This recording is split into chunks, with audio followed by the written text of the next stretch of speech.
Imagine you're getting ready to be drafted into the NFL when all of a sudden you get diagnosed with a rare form of brain cancer. I remember sitting on the floor of the Syracuse locker room and I just kind of broke down. I was like, there's something wrong with me. Even worse, there are no approved treatments and the 5-year survival rate is under 15%. The doctor walked in and he said, there's no cure for what you have. And that is when it hit me. Your only hope is that your doctor can find a treatment approved for another condition to save your life. This is Rob's story. I grew up in Downingtown, Pennsylvania, about 25 miles west of where we're sitting today in Center City, Philadelphia. I grew up playing all different sports, joined the football team my sophomore year in high school, and 2 years later received a full scholarship to play football at Syracuse University.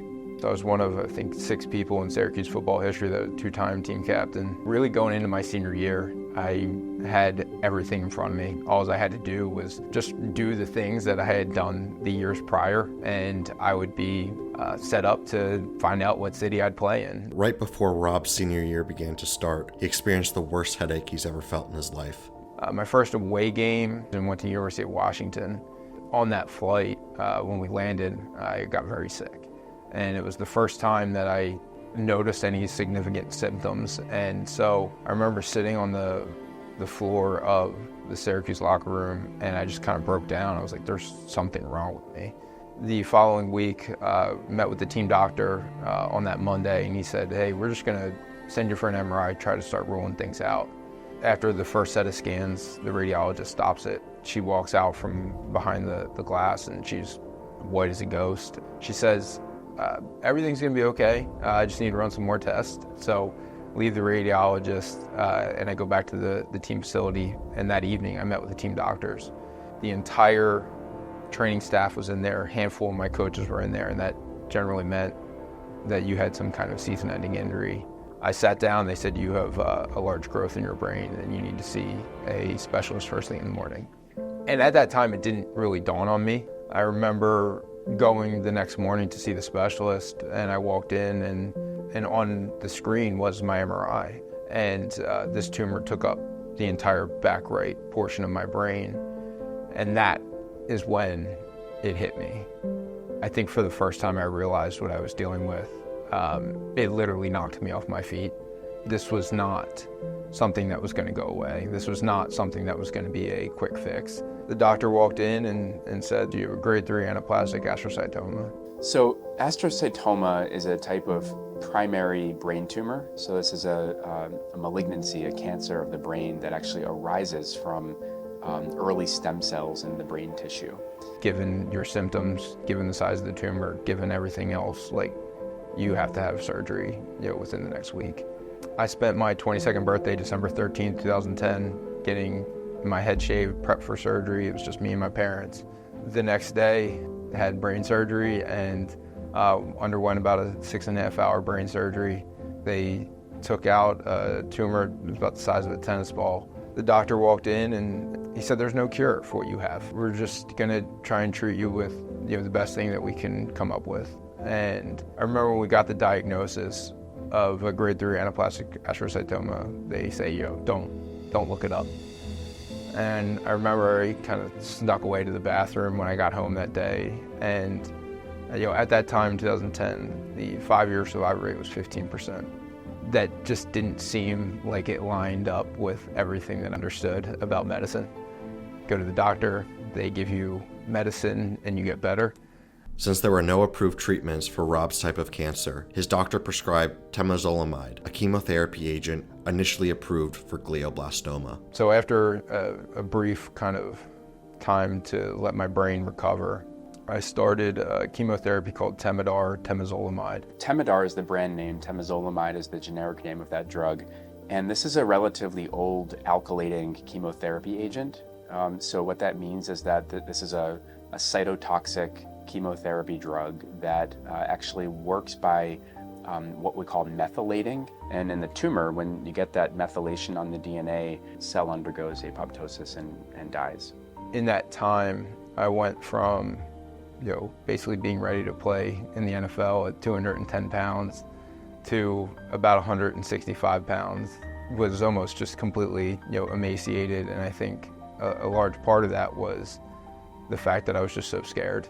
Didn't eat, had no idea what was going to happen, just not knowing whether I was going to wake up the next morning. And for me, that was something that caused a tremendous amount of emotional and mental pain for a long time. After 2 6-week stints of chemotherapy, his doctor ordered an MRI. I had had my first post-treatment MRI. Went back and he said, I don't know if it's a miracle, but it's the closest thing I've ever seen. And he pulled up the side-by-side of my MRI, and the tumor had disappeared. I was happy. I didn't feel that same sense of relief because I knew the challenge with brain cancer was not necessarily always getting it to go away, is to keep it from coming back. I don't use the word remission because there's no cure for what I have. Somebody not too long ago told me about this great term called NED, no evidence of disease, and I've had no evidence of disease for over 13 years now. The story of his drug is a really interesting one. About 10 years went by between Rob's amazing doctor at Thomas Jefferson giving this drug to Rob to save his life, and that drug being included in treatment guidelines for how do you treat his form of brain cancer. It's a tragedy when you hear that there's a drug that's like on the shelf and it already even has clinical data. There's people like Rob benefiting from it, and we haven't yet gotten it to more people. When I recently asked my doctor, I said, why did you give me Temodar? And he said, really, it was just something that we knew was safe and had been effective in other treatments. And so we decided to give it a try. With every cure, we were built to make sure that we can find out about amazing doctors giving drugs that are saving lives, and make sure we can then get those drugs to all the other patients that can benefit. So you don't all have to go to the same amazing doctor. We see that as just an incredible way to reduce health inequities. You shouldn't matter what zip code you live in as to whether you're going to get Temodar for your brain cancer. I mean, that's sort of at the heart and soul of why we created Every Cure, is that no one should suffer when there's a treatment that could help them, especially if that drug is being used in one part of the country or one zip code, but not in another zip code. Today, Rob may not be playing in the NFL, but he's working for an organization that's doing something even more impactful.